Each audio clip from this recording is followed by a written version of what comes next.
ahora mismo, en este momento exacto, crees que estás eligiendo ver este vídeo, que tomaste una decisión, que fuiste vos. Pero ¿y si te dijera que tu cerebro ya había tomado esa decisión medio segundo antes de que fueras consciente de haberla tomado? ¿Y si te dijera que la sensación de elegir, esa certeza absoluta de que sos el autor de tus propias acciones, es una ilusión construida por el cerebro después del hecho? En 1983, un neurocientífico llamado Benjamin Libet realizó un experimento en la Universidad de California que sacudió los cimientos de la filosofía, la neurociencia y todo lo que creíamos saber sobre la libertad humana. Y lo que descubrió sigue sin tener respuesta definitiva hoy. Esta es la pregunta más incómoda que podés hacerte. Y hoy, en Fuera del Sistema, vamos a enfrentarla sin escapatoria. ¿Sos realmente libre? El libre albedrío es quizás la pregunta más antigua de la filosofía. ¿Somos los autores reales de nuestras acciones? ¿O todo lo que hacemos, cada decisión, cada elección, cada pensamiento, es el resultado inevitable de causas anteriores que no controlamos? Los filósofos llevan más de 2000 años debatiendo esto, desde Aristóteles hasta Kant, desde los estoicos hasta Spinoza. Pero nunca antes habíamos podido mirar adentro del cerebro mientras ocurre una decisión. Nunca antes habíamos podido medir en tiempo real lo que pasa en las neuronas cuando elegís. Hasta que llegó Benjamin Libet, y de repente el debate filosófico se convirtió en algo que se podía medir con electrodos. Lo que encontró lo cambió todo, y sigue siendo uno de los hallazgos más perturbadores de la historia de la neurociencia.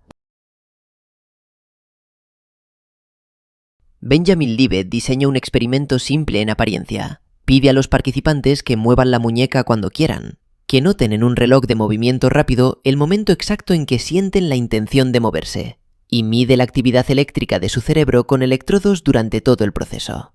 El resultado que esperaba era lógico. Primero la decisión consciente de moverse, después la activación del cerebro, después el movimiento. Pero lo que encontró fue exactamente lo contrario. Al contrario de lo que podríamos pensar, que sería que la toma de una decisión activara ciertas partes del cerebro que nos llevase a elegir, lo que ocurrió es que unos 500 a 550 milisegundos antes de que el participante reportara haber tomado la decisión consciente de moverse, el cerebro ya mostraba actividad eléctrica preparatoria. 550 milisegundos, más de medio segundo. El cerebro ya había iniciado el proceso de decisión antes de que el participante supiera que iba a decidir. Libet concluyó que la iniciación de la acción voluntaria comienza de forma inconsciente antes de que el individuo tome una decisión consciente de moverse.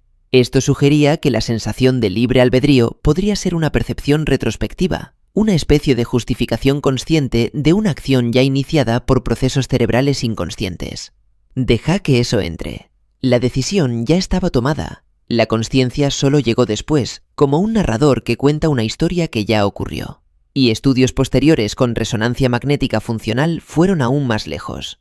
Un influyente estudio de fMRI incluso afirmó poder predecir la elección de los participantes entre dos botones varios segundos antes de que fueran conscientes de su decisión. Varios segundos, no medio segundo, varios segundos. ¿Quién está decidiendo si no sos vos? Si el cerebro toma dar decisiones antes que la consciencia, las consecuencias filosóficas son devastadoras. La responsabilidad moral. Si no elegiste realmente, ¿sos responsable de tus actos? Si un asesino mató porque su cerebro, formado por genes que no eligió, infancia que no eligió, experiencias que no controlaba, lo llevó inevitablemente a ese acto, ¿merece castigo? El neurocientífico Robert Sapolsky, de la Universidad de Stanford, lleva toda su carrera argumentando que la respuesta es no. En su libro Determined, publicado en 2023 y convertido en uno de los libros más debatidos en neurociencia y filosofía, Sapolsky afirma que cuando miras con suficiente profundidad las causas de cualquier comportamiento humano, no encontrás ningún punto donde la persona haya tenido un control real sobre sus acciones. Genes, hormonas, infancia, experiencias, cultura, química cerebral, todo determinado por causas anteriores que se remontan hacia atrás infinitamente. No existe el libre albedrío, dice Sapolsky, y eso debería cambiar todo, desde cómo juzgamos a las personas hasta cómo diseñamos nuestros sistemas de justicia. El significado de la vida. Si no elegís realmente, ¿tiene sentido el esfuerzo? ¿Para qué luchar si el resultado ya estaba determinado? ¿Para qué celebrar un logro si no fuiste vos quien lo eligió? Estas preguntas no tienen respuesta fácil. Y por eso el experimento de Libet sigue generando debate décadas después. Pero aquí viene algo que muchos no saben.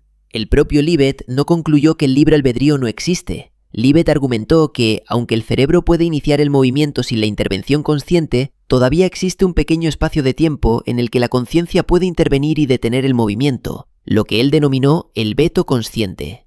Quizás no elegís iniciar la acción, pero podés elegir detenerla. Es como si el inconsciente lanzara la pelota, pero la consciencia decidiera si atraparla o dejarla caer. Y hay críticas más profundas al experimento. El experimento de Libet sigue siendo un punto de referencia fundamental en la neurociencia de la abolición. Sin embargo, muchos argumentan que el libre albedrío, especialmente en su dimensión moral y social, se manifiesta en decisiones complejas y razonadas que implican deliberación y planificación, aspectos que están deliberadamente ausentes en las tareas simples y espontáneas del experimento. Mover la muñeca cuando querés no es lo mismo que decidir tu carrera, tus valores o cómo tratas a las personas. El experimento midió decisiones motoras simples y espontáneas. ¿Puede ese resultado generalizarse a todas las decisiones humanas? Filósofos como Daniel Dennett argumentan que el libre albedrío no requiere estar por fuera de la causalidad cerebral, que somos libres en la medida en que nuestras acciones reflejan nuestros valores, deseos y razonamiento, aunque ese proceso ocurra en el cerebro. El debate sigue abierto, más vivo que nunca.